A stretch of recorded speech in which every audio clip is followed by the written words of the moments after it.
استقبال کرتا ہوں اور شکر گزار بھی ہوں کہ انہوں نے اپنا قیمتی وقت نکالا اور یہاں مرکز جماعت اسلامی ہند میں تشریف لائے اور جن دوستوں نے اس ملاقات کا اہتمام کیا ہے ان کی کوششوں کا بھی بہت مشکور ہوں. بہت اچھی کوشش انہوں نے شروع کی ہے اور یہ ملاقات ہم سب کے لیے بڑی خوشی کا باعث ہے اور خاص طور پر جو اظہار خیال آپ حضرات نے کیا اس سے بہت سی قیمتی باتیں ہم پائی. چند باتیں بس اس موقع پر رکھنی ہے, زیادہ لمبی گفتگو کا موقع نہیں ہے. ایک بات تو یہ ہے کہ پوری دنیا میں اسلام کا مسلمانوں کا ایک غلط تعارف کرایا جا رہا ہے اور وہ غلط تعارف ان طاقتوں کی طرف سے ہو رہا ہے جو دنیا میں ظلم اور جبر کی حکومت کرنا چاہتی ہے. تو یہ تو واقعہ ہے اور واقعے کا ہمیں احساس ہونا چاہیے اور اس واقعے کے نتیجے میں ہماری جو کوششیں ہوں ان کوششوں میں منصوبہ بندی بھی آنی چاہیے. لیکن یہ بھی حقیقت ہے کہ یہ جو کچھ ہو رہا ہے اس کا مقابلہ ہم وہی کرنا ہے. یہ توقع آپ کریں کہ لوگ ایک منصوبے کے ساتھ دنیا میں ظلم پھیلانا چاہتے ہیں وہ اپنی حرکتوں سے ایسے ہی بات آ جائیں گے. یہ توقع ہماری صحیح نہیں ہوتی. تو گویا یہ کہہ سکتے ہیں ہم کہ اگر غلط تعارف ہو رہا ہے تو صحیح تعارف کرانا بھی ہمارے ہی کام ہے. اسلام کیا ہے, مسلمان کیا ہے, اس سے صحیح تعارف ہم ہی کرا سکتے ہیں. محترم حضرات, آپ جانتے ہیں کہ ہم اپنے مسائل کی طرف کچھ نہ کچھ توجہ مسلمان کرتے رہے. آزادی کی کوششیں کی ہمارے ملکوں میں, آزاد مل گئی. پھر کچھ اپنے مسائل حل کرنے کی کوشش بھی کی. لیکن جس کام کی طرف توجہ ہم نے بہت کم کی ہے وہ کام یہ ہے کہ ہم اسلام کا جو پیغام ہے انسانوں کے لیے اس پیغام کو انسانوں تک پہنچائیں. اس کام میں ہم نے خاصی کوتاہی بڑی لمبی مدت سے کی ہے. یہ صحیح ہے کہ ہمارے مسائل کی ذمہ داری دوسروں پر بھی اچھی خاطر آتی ہے لیکن ہم پر جو کچھ خود آتی ہے اس کا بھی شعور ہوتا ہے. تو ایک گزارش شروع کری ہے کہ یہ جو کام ہماری پوری امت پر فرض ہے کہ ہم اسلام کے پیغام کو جو توحید کا پیغام ہے, انسانیت کا پیغام ہے, اللہ تعالیٰ کی عبادت کا پیغام ہے, اس کے ساتھ کسی کو شریک نہ کرنے کا پیغام ہے, اس پیغام کو انسانیت تک پہنچائیں. وہ کچھ باتیں تو جانتے ہیں مسلمانوں کے بارے میں جو غلط باتیں ہیں, مسلمان کو ہیں جو دہشت گرد ہیں, جو بے انصافی کرتے ہیں, لیکن وہ اصل بات نہیں جانتے کہ مسلمان اسلام کے عمل ہے اور اسلام اللہ تعالیٰ کے دین ہے, انسانوں کے لیے ہے. ایک کام جو ہمیں کرنا ہے پوری امت اور پوری دنیا میں, اس کام کی طرف ہمیں توجہ کرنی چاہیے.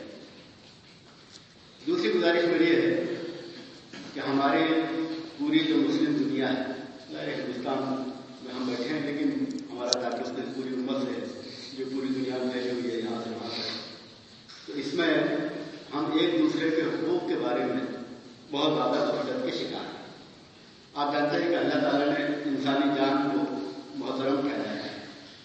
یہ جان صرف حق کے ساتھ لی جا سکتی ہے, بغیر ناحق انسانی جان کو نہیں لیا جا سکتا, انسانی خون نہیں بہایا جا سکتا. تو انسانوں پر کیا سوال ہے, ہم تو مسلمانوں کا خون بہا رہے ہیں اور ناحق بہا رہے ہیں. تو یہ ایک بڑا مسئلہ ہے ہمارے عالم اسلام کہ ہم اسلام کی اس تعلیم سے ناواقف ہو گئے ہیں. اچھے جذبات کے ساتھ مسلمان آپس میں لڑ رہے ہیں, ان میں کام سمجھ گئے اس لیے کہ وہ اسلام کی اور قرآن کی اصل تعلیم کو بھول چکے ہیں. تو جو لوگ بھول گئے ہیں ان کی ذمہ داری بھی ہے, ان سے زیادہ ذمہ داری علماء کی ہے, دانشوروں کی ہے, جو جانتے ہیں, جن کا کام تھا بتانا, اور اہل حکومت کی ہے, جن کا کام تھا انصاف قائم کرنا, قانون کا احترام کرنا اور کرانا. تو یہ صورتحال پاکستان سے لے کر عرب ملکوں تک ہم دیکھ رہے ہیں کہ ہم ایک دوسرے کے حقوق کے احترام سے بالکل ناواقف ہیں, غافل ہیں. اس میں جو کچھ حصہ دوسروں کا ہے وہ آپ کو معلوم ہے, اس کا تذکرہ میں نہیں کرا, تو اس میں دوسروں کی سازشوں کا بھی خاصا حصہ ہے, لیکن اس وقت وہ ذکر اپنا ہے کہ ہماری کوتاہی اس میں کیا ہے. تو یہ دوسرا کام ہے جو پیغام پورے عالم اسلام کو دینا چاہیے کہ ہم اپنی زمین میں, عالم اسلام میں, یہاں پھر واقع اسلامی قانون کا احترام قائم کریں, جس کا ایک بڑا اہم حصہ انسانی جان کا احترام ہے, مسلمانوں کا. تیسری گزارش تو یہ کرنی ہے کہ ہم امت مسلمہ کے مستقبل کا خواب دیکھتے ہیں. مستقبل کا خواب یہ ہے کہ یہ امت دوبارہ متحد ہو, جس طرح یہ نبی کریم صلی اللہ علیہ وسلم تو یہ تو خواب ہے، خواب ہمیں دیکھنا چاہیے، چاہے کتنا ہی دور نظر آتا ہو، لیکن وہ وقت ہم سمجھتے آئے گا اللہ تعالیٰ کی تائید سے، حمایت سے، جب یہ امت دوبارہ ایک ہو، مگر اس کی طرف ہم سب کو کام کرنا ہے۔ تو وہ مرحلہ چاہے جتنا بھی دور ہو، لیکن اس وقت تک ہمیں اپنے اختلافات کو برداشت کرتے ہوئے مل جل کر کام کرنا ہے۔ جیسا کہ آپ سب حضرات کہہ چکے ہیں کئی بار کہ ہمارے اختلافات تو ہیں، ٹھیک ہے، لیکن جو کچھ مشترک ہے وہ بہت زیادہ ہے، اور وہ مل کر کام کرنے لکھا ہے۔ چنانچہ 1979 میں جب ایران میں اسلامی انقلاب آیا تو جماعت اسلامی ان لوگوں میں سے ہے جنہوں نے صاف لفظوں میں اس کو اسلامی انقلاب کہا، اور باوجود کچھ لوگوں کے یہ کہنے لگے کہ شیعہ انقلاب ہے۔ جماعت اسلامی والے یہ کہتے رہے کہ اسلامی انقلاب ہے، اور اگر کچھ لوگ اسے شیعہ انقلاب بنانا چاہتے ہیں تو ہماری عالم یہ ہے کہ نہ بنا سکے بلکہ وہ اسلامی انقلاب ہی رہے۔ تو عالم اسلام میں بہت یہ شرط ایران کو حاصل ہوا، اہل سنت کے کسی ملک کو حاصل نہیں ہوا، تو اس نے رسمی آزادی کو حقیقی آزادی میں بدلا۔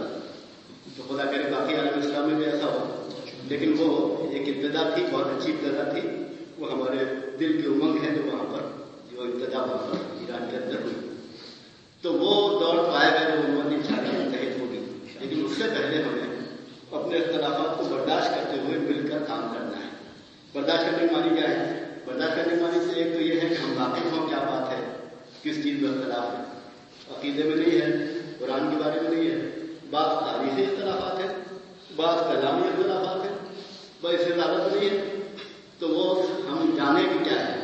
دوسرے تو اس کو بلا ضرورت بیان نہ کریں، علماء تبادلہ بیان کر لیں چاہے تو، لیکن اس کی بلا ضرورت بیان کرنا اس کا کوئی فائدہ نہیں ہے، نقصان ہے۔ اور تیسری بات اسے برداشت کرنے کو یہ ہے کہ اس اختلاف کو حائل نہ ہونے دے اشتراکی عمل میں، بلکہ عمل میں اشتراک ہو۔ جہاں ایسا ملک ہے جہاں اہل سنت زیادہ ہے تو وہ دستور اور قانون جو کہ بنائے اسلامی ہو، اور اس تعبیر کے مطابق ہو جو اہل سنت کی تعبیر ہے، مگر شیعہ حضرات کو پورا حق ہے کہ وہ اپنی پوری زندگی تہذیبی اپنے تصورات کے مطابق مرتب کر سکے۔ اور اسی طرح مثلاً ایران میں ہو، ہم توقع کرتے ہیں کہ وہاں یہی ہو رہا ہوگا کہ جو کچھ دستور ہے، قانون ہے، وہ تعبیر کے مطابق ہو جائے، اکثریت سمجھتی ہے، اس لیے وہ بھی اسلامی کی تعبیر ہے، اور جب تک کوئی متفقہ تعبیر نہیں ہوتی، جو اکثریت کی تعبیر ہوگی اس پر عمل ہونا چاہیے۔ لیکن جو رقم تعداد میں ہو وہ پورا حق ہو کہ وہ اپنے تصورات کے مطابق اپنی تہذیبی زندگی گزار سکے۔ تو ہمیں ان اختلافات کو برداشت کرنا ہے جب تک کہ وہ بالآخر حل ہو جائے، جب ہمیں اتنی وسعت نظر پیدا ہو جائے کہ ہم ان اختلافات کو بھی حل کر سکیں۔ مگر جب تک ایسا نہ ہو اس وقت تک ان کے باوجود آپس میں اشتراکی عمل کریں۔ تو یہ اگر ہم کریں گے تو پھر وہ منصوبہ ناکام ہوگا جو دشمنوں کا ہے، پھر آپ اسلام کا صحیح تعارف انسان کے سامنے پیش کر سکیں گے، امت کے مسائل بھی حل ہوں گے، اور پھر انسانیت کے مسائل حل کرنے کے لیے یہ امت قدم آگے بڑھ سکے گی۔ میں بہت مشکور ہوں، آپ کا استقبال کرتا ہوں اس بات سے۔